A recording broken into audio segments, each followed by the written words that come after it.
FIFA ২০২৬ বিশ্বকাপের ২৩তম আসর শুরু হতে বাকি ১৩ মাস।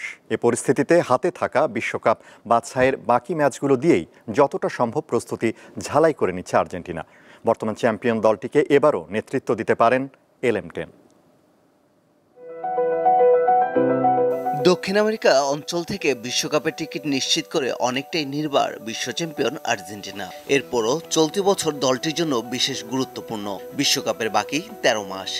বাছাইয়ের বাকি ম্যাচগুলো দিয়ে যতটা সম্ভব প্রস্তুতি ঝালাই করে নেয়ার পরিকল্পনা করছেন কোচ লিওনেল স্কালোনি। পাশাপাশি দলের শক্তি দুর্বলতা চিহ্নিত করা ও নতুনদের বাজিয়ে দেখার জন্য এই বছরের ম্যাচগুলো বেশ গুরুত্বপূর্ণ। বিশ্বকাপের স্কোয়াড বাছাইয়ে তাই এই ম্যাচগুলো রাখবে গুরুত্বপূর্ণ ভূমিকা।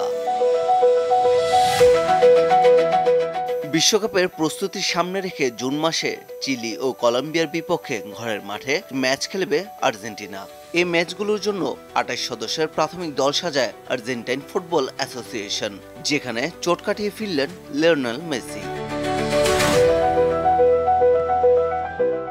৩৭ বছর বয়সী ইন্টার মিয়ামি ফরওয়ার্ড মার্চ মাসে চোটের কারণে ছিটকে পড়েছিলেন, যার ফলে আর্জেন্টাইনদের হয়ে দুটি ম্যাচ হাতছাড়াও করেন তিনি। তবে এবার পুরোপুরি ফিট হয়ে মাঠে ফিরবেন তিনি। দক্ষিণ আমেরিকা থেকে সবার আগে বিশ্বকাপে জায়গা করে নেওয়া আর্জেন্টিনা বাছাইয়ের পয়েন্ট তালিকায় সবার উপরে। ১৪ ম্যাচ শেষে ১০ জয় ও ১ ড্র ও ৩ হারে আর্জেন্টিনার পয়েন্ট ৩১। পারভেজ খোকন, দীপ্ত স্পোর্টস।